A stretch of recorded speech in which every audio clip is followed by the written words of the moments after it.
Ya, selamat siang. Hai. Hai. Ayo ngomong semua. Ya, kalau saya bilang hai, jawabnya halo. Halo, halo, hai. Ya. Hai. Hello. Halo. Hai. Hai, hai, halo, halo. Hai. Halo. Halo, halo, hai, hai. Terima kasih. Namun sebelumnya kita akan bangkit berdiri. Silakan Bapak Ibu untuk maju ke depan. Kita akan bergerak terlebih dahulu.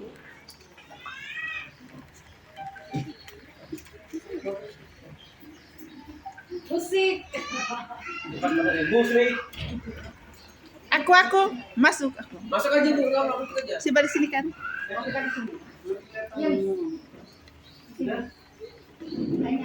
Bapak Ibu mungkin sudah tahu lagu ini. Kita akan bergerak supaya relax.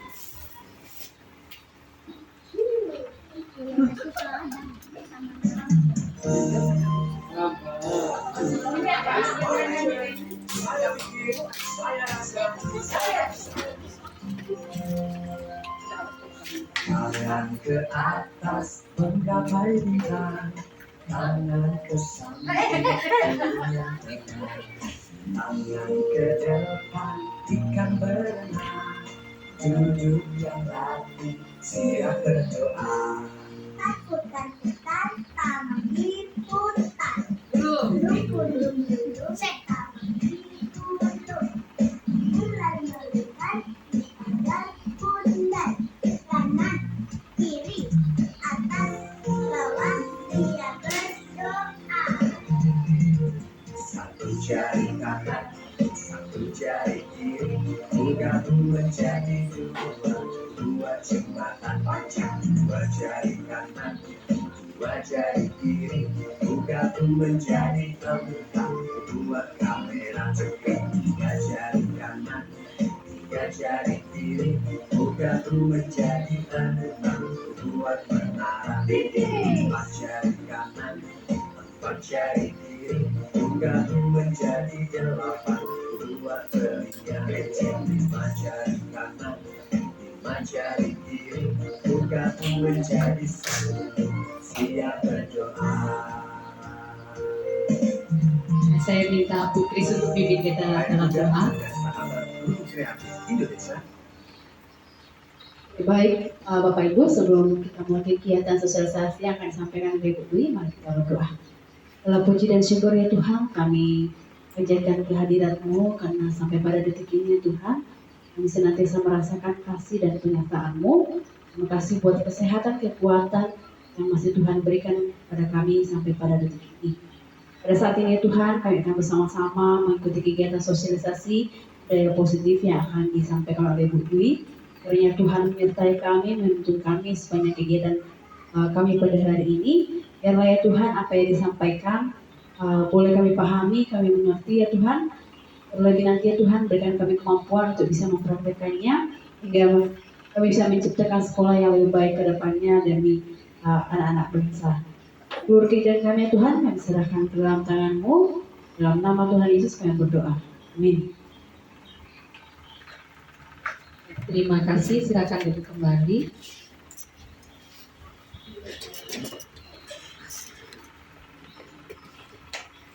Kita akan bersama-sama belajar tentang budaya positif.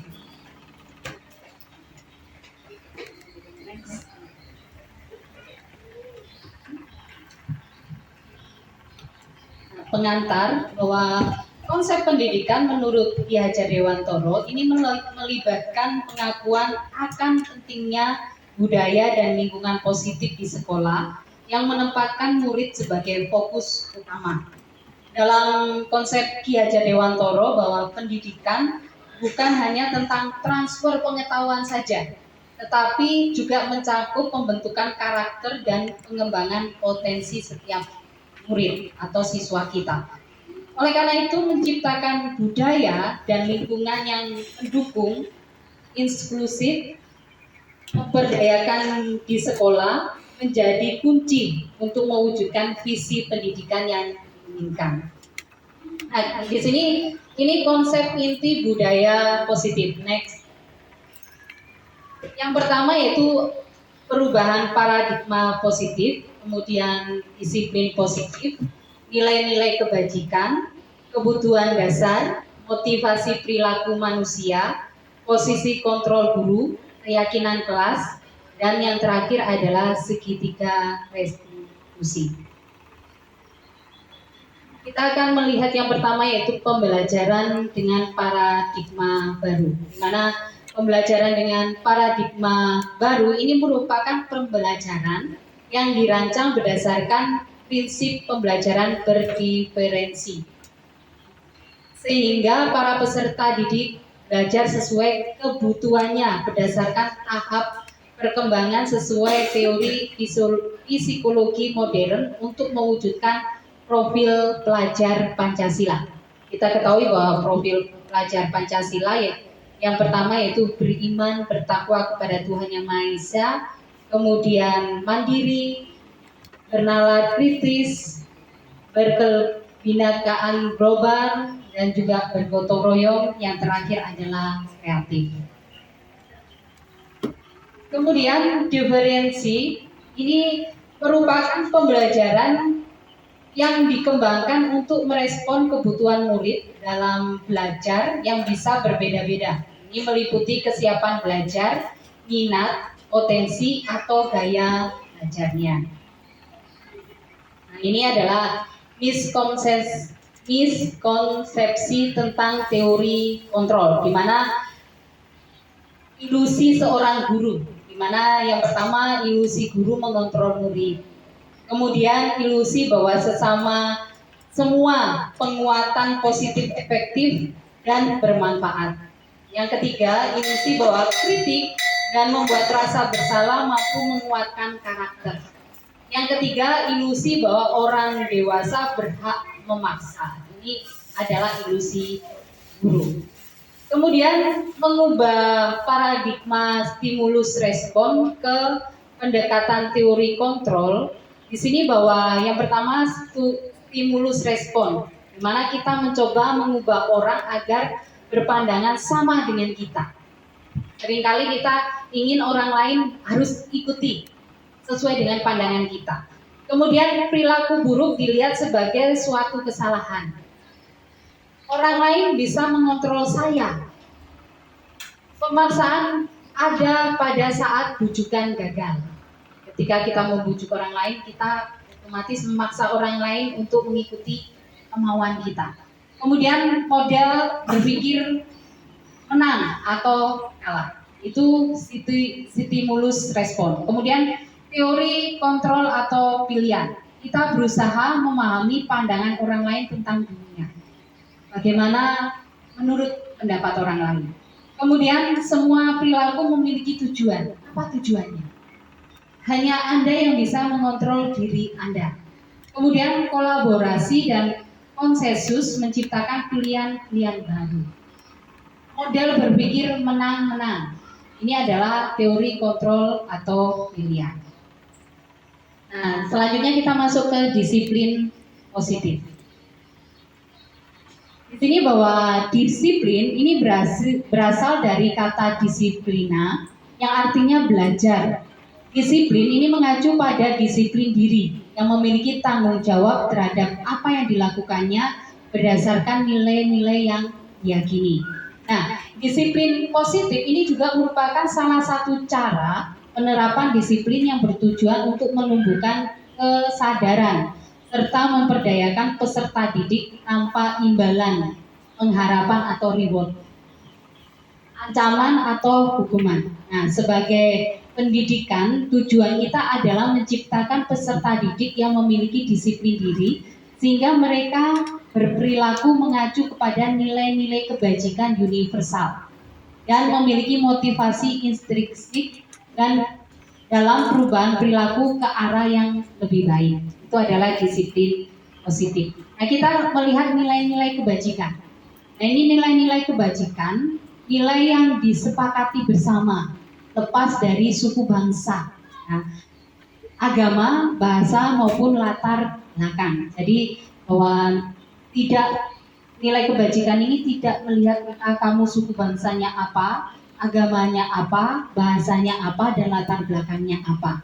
Nah, ini contoh nilai kebajikan institusi atau organisasi. Kita bisa melihat di situ ada 3. Yang pertama yaitu profil pelajar Pancasila. Ya, di situ bahwa beriman dan bertakwa kepada Tuhan Yang Maha Esa, berakhlak mulia, berkebinekaan global, gotong royong, mandiri, kreatif, dan bernalar kritis. Kemudian ada Ibo Primary Years atau program Ibo Primary Years Program atau PYP. Di situ ada toleransi, rasa hormat, integritas, mandiri, menghargai, antusias, empati, keingintahuan, kreativitas, kerjasama, percaya diri, dan komitmen.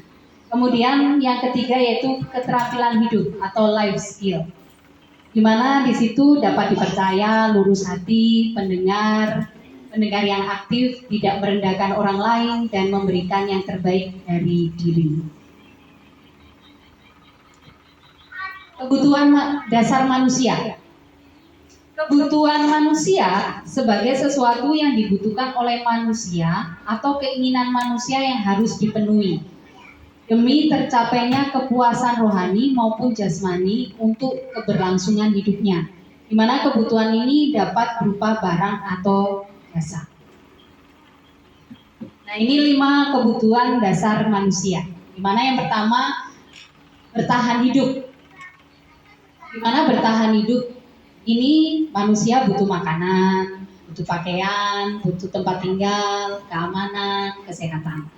Kemudian kasih sayang dan rasa diterima, di mana rasa diterima, kemudian dipedulikan, berbagi, kerjasama, menjadi bagian dalam kelompok. Ini adalah kasih sayang dan rasa diterima. Kemudian kebutuhan yang ketiga yaitu penguasaan, di mana penguasaan ini terdiri dari harga diri, keinginan untuk dianggap, kemudian memimpin, berprestasi, diakui, dan didengar. Keempat itu kebebasan. Kebebasan ini mencakup dari mandiri, memilih pilihan, mencoba hal baru, mampu mengendalikan arah dirinya. Ini adalah kebebasan. Jadi bebas untuk melakukan sesuatu sesuai dengan pilihannya. Yang kelima yaitu kesenangan. Kesenangan ini mencakup bermain, humor, antusiasme, tertawa, ya. Pokoknya hal yang mencakup kesenangan. Ini adalah 5 kebutuhan dasar manusia. Nah, kita akan melihat 3 motivasi perilaku manusia. Di sini ada 3 motivasi perilaku manusia. Yang pertama yaitu untuk menghindari ketidaknyamanan atau hukuman. Nah, setiap kita pasti tidak mau dihukum. Karena tadi pasti tidak nyaman. Setiap kita pasti menghindari ketidaknyamanan dalam hidup kita atau menghindari hukuman. Kemudian untuk mendapatkan imbalan atau penghargaan dari orang lain. Kemudian untuk menjadi orang yang mereka inginkan dan menghargai diri sendiri dengan nilai-nilai yang mereka percayai. Ini adalah 3 motivasi perilaku manusia. Nah, kita akan melihat di sini hukuman. Hukuman itu apa saja? Yaitu hukuman ini tidak terencana atau tiba-tiba. Kedua, murid tidak tahu apa yang akan terjadi atau tidak dilibatkan. Kemudian yang ketiga bersifat satu arah. Yang keempat berupa hukuman fisik atau psikis atau secara verbal. Kalau konsekuensi itu terencana atau disepakati sesuai peraturan. Murid tetap dibuat tidak nyaman, adanya konsekuensi yang ada. Yang ketiga, sikap guru selalu memonitor murid. Ini adalah konsekuensi. Kemudian kita akan melihat restitusi. Restitusi ini proses menciptakan kondisi bagi murid untuk memperbaiki kesalahan. Nah, bahwa kita ketika mendapati murid melakukan kesalahan, bagaimana kita bisa membantu memperbaiki kesalahan itu. Yang kedua, proses kolaboratif yang mengajarkan murid untuk mencari solusi sendiri. Jadi kita membantu mereka memperbaiki kesalahan dan bagaimana bisa mereka memperoleh solusi sendiri. Nah, di sini ada posisi kontrol seorang guru. Posisi kontrol seorang guru itu yang pertama adalah penghukum. Kemudian teman, pemantau, membuat merasa bersalah, dan manajer. Nah, kalau saya renungkan dari diri saya sendiri, ketika masuk di budaya positif, oh ternyata saya masih ya penghukumnya ada, temannya juga ada, pemantaunya juga ada, membuat merasa bersalahnya juga ada di situ.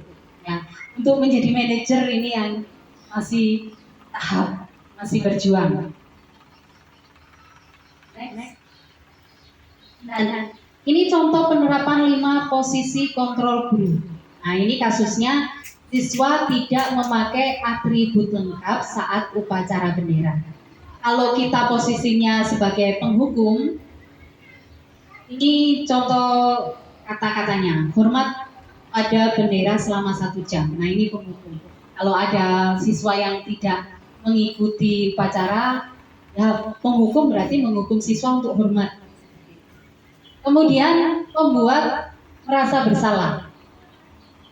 Nah, ini berapa kali ibu atau bapak harus memberitahu kamu selalu saja mengecewakan ibu atau bapak. Ya. Jadi siswa merasa bersalah akan apa yang dilakukan. Yang ketiga yaitu posisi sebagai teman. Ayo dong ikuti aturan sekolah. Tolong bapak atau ibu ya sekali ini. Ya sudah tidak apa-apa, lain kali jangan sampai berbuat seperti ini lagi. Ini posisi kontrol teman. Kemudian posisi kontrol pemantau.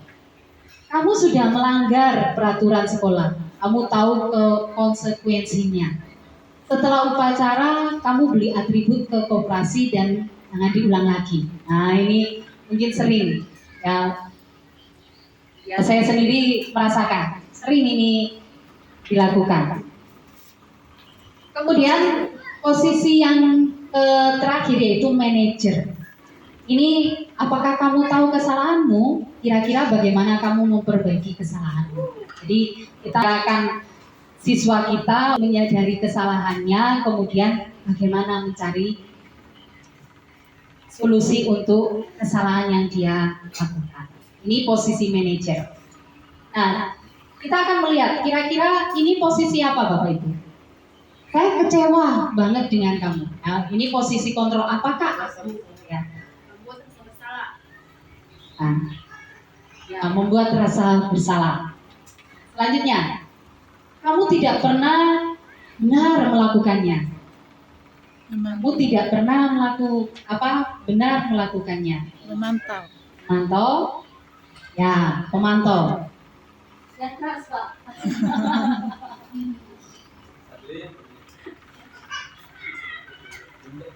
Apa rencanamu untuk menyelesaikan masalah ini? Next. Manajer. Ya, manajer. Ayolah lakukan demi Bapak. Teman. Yang terakhir. Kamu tidak pernah mendapat nilai jika tidak mengerjakan tugas. Penghukum. Ya, penghukum. Nah, itu posisi kontrol apakah aku. Nah, kita sudah tahu dari 5 posisi kontrol tadi. Nah, sekarang kita masuk keyakinan kelas. Mengapa keyakinan kelas bukan peraturan kelas? Nah, di sini pembentukan keyakinan kelas, ya pembentukan next Pak. Pembentukan keyakinan kelas yang pertama ini bersifat abstrak, berupa pernyataan universal, dibuat dalam pernyataan positif, sedikit saja agar mudah diingat. Kemudian sesuai dengan kondisi kelas dan sekolah sehingga mudah diterapkan. Semua warga sekolah atau warga kelas dilibatkan saat membuat keyakinan kelas. Jadi siswa dilibatkan dalam pembuat keyakinan kelas. Nah, keyakinan sekolah atau kelas di sini bahwa guru berperan dalam mewujudkan terbentuknya keyakinan sekolah atau kelas dengan adanya kesepakatan antara guru dan murid. Jadi bukan lagi guru yang menentukan, tapi ini adalah kesepakatan antara guru dan murid. Jadi bisa wali kelas tiap semester bisa membuat lagi kesepakatan kelasnya. Nah, sekarang namanya adalah keyakinan kelas. Ya. Keyakinan sekolah atau kelas ini berupa pernyataan universal yang mudah diingat, dipahami, dan harus diterapkan dalam lingkungan sekolah atau kelas. Selanjutnya kita masuk segitiga restitusi. Segitiga restitusi ini adalah suatu proses dialog yang dijalankan oleh guru agar dapat menghasilkan murid mandiri dan bertanggung jawab. Di mana dalam segitiga restitusi itu pertama menstabilkan identitas, yang kedua validasi tindakan yang salah, dan yang ketiga menanyakan keyakinan. Kita akan melihat yang pertama, menstabilkan identitas. Ini berdasarkan prinsip membuat kesalahan adalah bagian dari proses pembelajaran. Nah, terkadang sering kita mengatakan kata-kata seperti ini, berbuat salah itu wajar. Atau kadang tidak ada manusia yang sempurna. Bapak atau ibu juga pernah melakukan itu. Yang ketiga, ibu atau bapak juga pernah melakukan hal itu. Kemudian ibu atau bapak tidak mau mencari siapa yang salah, tapi ibu atau bapak ingin mencari solusi dari permasalahan ini. Kamu berhak merasa begitu. Ini menstabilkan identitas. Kemudian yang kedua, validasi tindakan yang salah.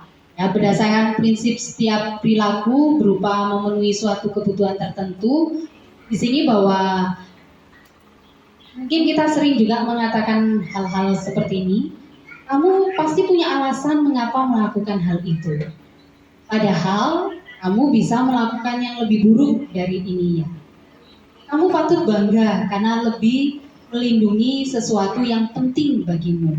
Kamu melakukannya karena mempertahankan sesuatu yang penting bagimu. Ini adalah validasi tindakan yang salah.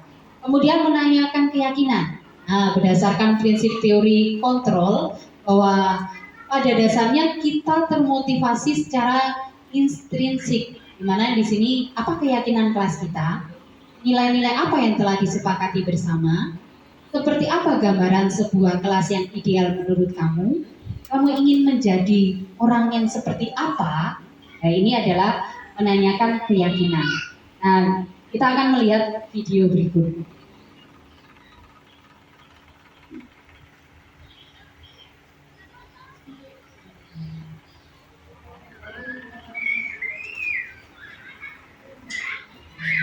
Beberapa hari kamu tidak sakit. Ketika datang, bahkan dikenali ketika pelajaran. Jadi kadang saya kan suka bangun karena tersebut. Jadi saya tuh kalau saya sudah ada jam yang dekat, jadi saya tinggal pakai sendal aja untuk kadang juga waktu saya itu saya jalan sekolah jadi saya lupa kalau saya di mana. Jadi saya nggak ketemu waktu saya di sana, saya sendal aja gitu. Sudah tahu keyakinan atau kesepakatan dan kira-kira kita sudah pulang lagi. Saya mengambil yang kesepakatan sendiri, tapi saya tidak bisa. Kira-kira untuk kedepannya apa yang dilakukan? Mungkin kedepannya saya akan usahakan, saya akan berubah mulai sekarang lebih laki lagi memakai kehidupan lengkap, memakai sepatu dan prestasi. Baik, semoga ini bisa kita lakukan dan bisa kedepannya kita bisa. Terima kasih ya. Yaitu sedikit contoh.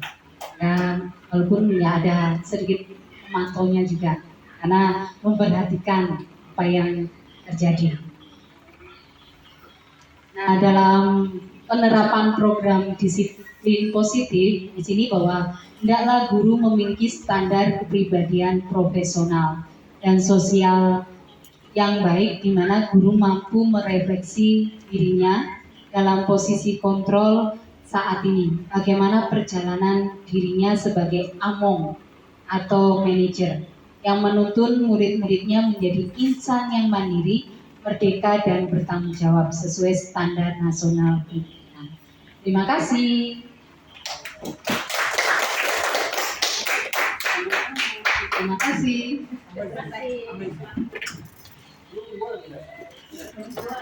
Hah? Sudah nih. Kita berdoa untuk kerjaan kita masing-masing, berdoa dimulai.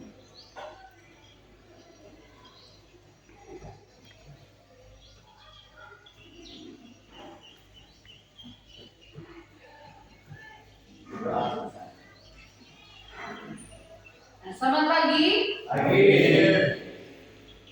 SMA. Maju bersama, hebat semua. SMA Negeri 1 Median Besar. Maju bersama, hebat semua. Kita tepuk 1, tepuk 2 ya. Tepuk 1, tepuk 2, tepuk 3, tepuk 4, tepuk 5. 2 kali tepuk 2. Kalau 2 kali. Kalau 2 kali berarti. Nah, gitu ya. 2 kali tepuk 2. Kita akan mulai. Kita sudah bahwa setiap masuk semester yang baru atau keyakinan kelas itu sebenarnya bisa dari semester 1 bisa berlangsung sampai semester terakhir ya, ataupun bisa nanti ketika naik kelas bisa berganti. Nah, kita akan membuat keyakinan kelas. Apa itu keyakinan kelas? Keyakinan kelas ini merupakan nilai-nilai universal yang sifatnya tersurat maupun tersirat telah diyakini bersama, ya, bukan diyakini atau dibuat oleh guru saja, tetapi ini dilakukan atau diyakini bersama dengan siswa, berarti dibuat bersama-sama dengan siswa. Nah, mengapa keyakinan kelas bukan kesepakatan kelas? Ya, kalau kemarin-kemarin mungkin lebih banyak ke kesepakatan kelas, tetapi pada saat ini kita akan belajar membuat keyakinan kelas. Nah, keyakinan di sini bahwa keyakinan seseorang akan lebih memotivasi seseorang dari dalam seseorang akan lebih tergerak dan bersemangat untuk menjalankan keyakinannya daripada hanya sekedar mengikuti serangkaian peraturan yang tertulis. Ya. Dimana kalau peraturan hanya tertulis, kalian hanya mengikuti. Tapi kalau itu kalian yang buat, ya, pasti kalian akan belajar untuk melakukan, karena itu dibuat secara bersama-sama, bukan guru yang buat. Kalau guru yang buat, bagaimana perasaannya? Nah, enak. Yang lain? Tertekan. Ada yang bilang tertekan. Yang lain mungkin? Kalau guru sudah buat nih, tempel di sini. Malah sudah diikuti. Yang jawab, kenapa? Nggak adil. Nggak adil. Nah, sepertinya guru itu seperti diktator gitu ya, yang pokoknya harus mengikuti kemauan guru. Ya. Nah, dasar pembentukan keyakinan kelas ini adalah kebutuhan dasar manusia yang harus dipenuhi demi kenyamanan bersama. Kalau kita membuatnya bersama, berarti kalian akan merasa nyaman karena dibuat secara bersama-sama. Kemudian perlunya upaya dalam pembentukan disiplin dengan membuat keyakinan kelas tadi, di mana kita belajar bersama-sama menerapkan disiplin tersebut. Ya. dengan apa yang kita akan buat secara bersama-sama. Nah, pentingnya keyakinan kelas. Di sini bahwa keyakinan kelas ini diterapkan sebagai salah satu cara dalam upaya membangun budaya positif di sekolah. Nah, misalnya hormat, apa saling menghormati. Berarti bagaimana kita bisa menghormati satu dengan yang lain. Nah, ini yang harus kita belajar lakukan, terapkan di kelas kita. Bisa di kelas, bisa juga di lingkungan, di ruang yang lebih besar, yaitu di sekolah. Nah, di sini bahwa selain itu dengan adanya sebuah keyakinan kelas, dalam setiap kelas diharapkan mampu mewujudkan tujuan dari pendidikan yang lebih berorientasi pada profil pelajar Pancasila. Nah, itu tujuannya. Nah, tujuan penerapan keyakinan kelas di sini bahwa yang pertama yaitu mewujudkan merdeka belajar pada siswa. Di mana di sini bahwa siswa diberi kebebasan untuk mengungkapkan pendapatnya. Karena kalau profil pelajar Pancasila ini kalian merdeka gitu ya. Merdeka mengeluarkan apa yang kalian mau. Demikian juga keyakinan kelas nanti. Di mana kalian akan menuliskan apa yang kalian mau di kelas kalian, baru kita akan simpulkan mana yang pas di situ. Nah, yang kedua, mewujudkan disiplin positif kepada anak yang kemudian akan menjadi budaya positif. Dari kalian, untuk kalian, kita lakukan bersama-sama. Ya. Kemudian membentuk karakter yang positif pada anak melewati kebiasaan-kebiasaan positif. Jadi keyakinan kelas nanti yaitu kebiasaan-kebiasaan positif yang bisa kita lakukan di kelas ini secara bersama. Kemudian menumbuhkan adanya semangat belajar kepada siswa. Bagaimana dengan keyakinan kelas yang ada sama kalian bisa memiliki semangat untuk belajar, meraih prestasi. Ya. Kemudian cara dan proses pembentukan keyakinan kelas, di mana keyakinan kelas ini dibuat secara bersama-sama dengan seluruh siswa, terlebih di kelas ini, yang mempunyai nilai-nilai kebajikan yang dapat dipercaya. Oleh sebab itu kita akan bersama-sama membuat keyakinan kelas. Silakan tulis di sini. Nanti kita akan tempel di situ. Kalau sudah kita sepakati bersama-sama, nanti pengurus kelas silakan menyimpan itu. Bukan hanya menyimpan, tapi silakan kalian berkreasi membuat itu sebaik mungkin supaya kedepannya kalian semangat untuk melaksanakannya. Ya.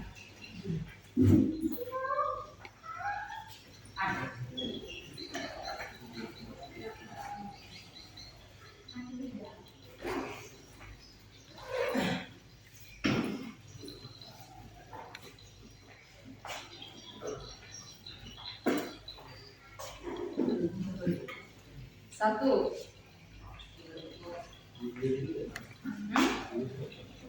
Ya, keyakinan apa yang kalian mau bikin? Misalnya mau di situ saling menyapa yang bisa memotivasi kalian.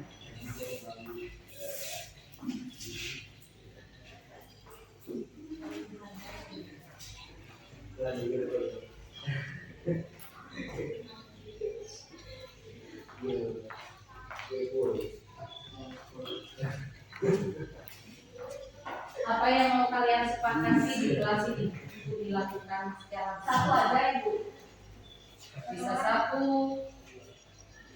Empat apa ibu? Empat, dua ya. Ya.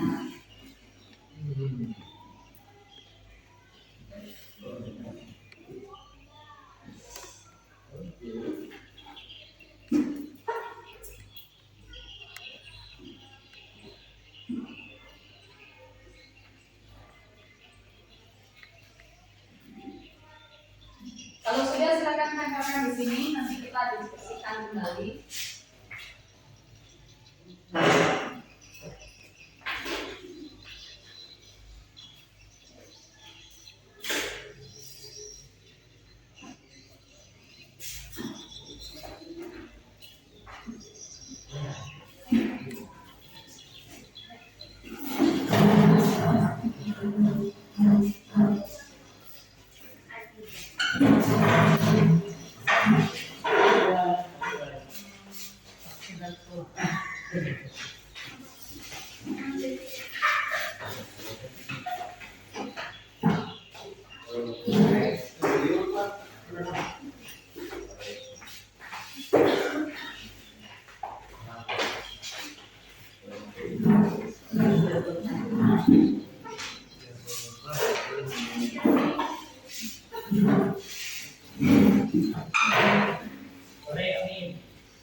Iya.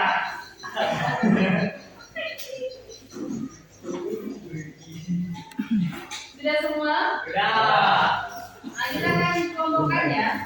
Di sini saling ribut, guru sudah mengajar. Ya. Berarti ini hampir sama dengan saling menghargai, saling menolong, saling menghargai, dan sama ya. Kemudian saling menghormati.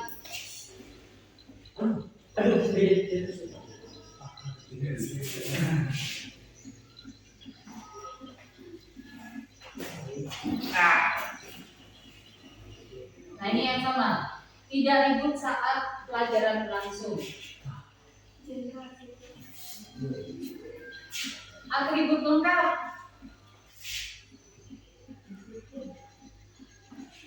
Memakai atribut sekolah.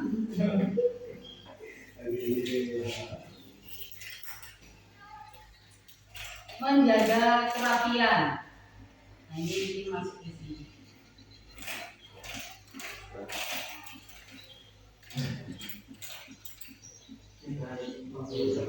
Piket sesuai jadwal.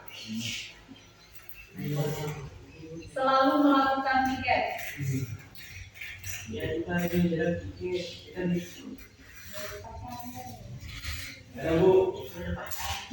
Jangan mengambil waktu ketika kegiatan belajar mengajar selesai. Mengambil waktu apa ini? Hah?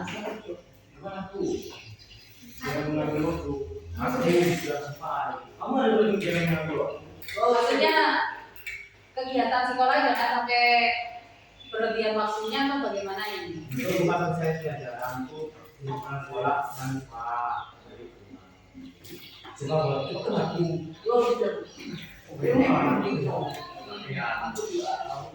Saling terbuka saat ada kerja kelompok. Terbuka tapi jangan membicarkan ya. Tapi mau saya tidak kerja aku cuma ya itu. Saling menyapa. Nah ini kesepakatannya. Ya silakan nanti dibuat di mana yang pertama itu tidak ribut saat pelajaran berlangsung. Kemudian saling menghormati, tidak berbicara kasar. Ini sama ya. Kemudian saling menghargai. Ini yang saling menghormati dan menghargai. Ya. Kemudian saling menolong, saling memaafkan. Nah itu penting karena kalian sampai selesai sekolah nanti kelas 12 itu satu keluarga.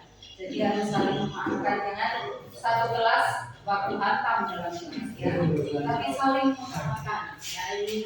Kemudian pakai atribut ini yang penting ya. Jadi pakai atribut piket harus dilaksanakan. Ya. Kemudian saling terbuka, tapi jangan kasih contekan. Kemudian saling tegur sama. Nah ini kesepakatan kelas untuk dipahami. Nah kesepakatannya sudah dibuat dan kiranya ini bisa berlangsung dalam kehidupan kita di kelas ini. Ya, jadi silakan berkreasi, saling tolong menolong, membuat kreasi tempel di kelas supaya bisa saling mengingatkan dan saling memotivasi satu dengan yang lain. Demikian kesepakatan kelas kita pada hari ini. Nah, kita akan akhiri. Saya minta sikap di sini kita.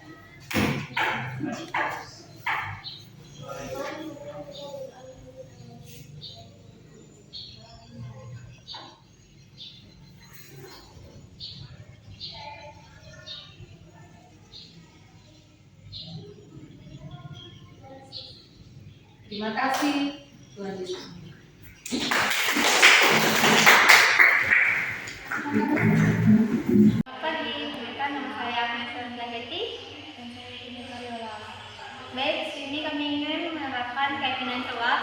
dan bagaimana cara melakukannya dalam kelas.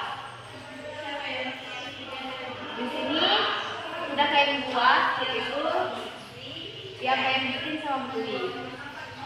Di sini ada kegiatan kelas kalian buat, yaitu tidak ribut saat pelajaran langsung, jangan ribut sama guru, sedang mengajar, dan saling menghormati, tidak berkata atau berbicara kasar, saling menghormati, saling menolong, dan saling memaafkan. Selanjutnya, memakai atribut yang lengkap, memakai atribut sekolah, menjaga perhatian, tiket sesuai jadwal, selalu menentukan tiket, saling terbuka saat ada kerja kelompok, jangan lupa pakai sambut dan saling menyapa.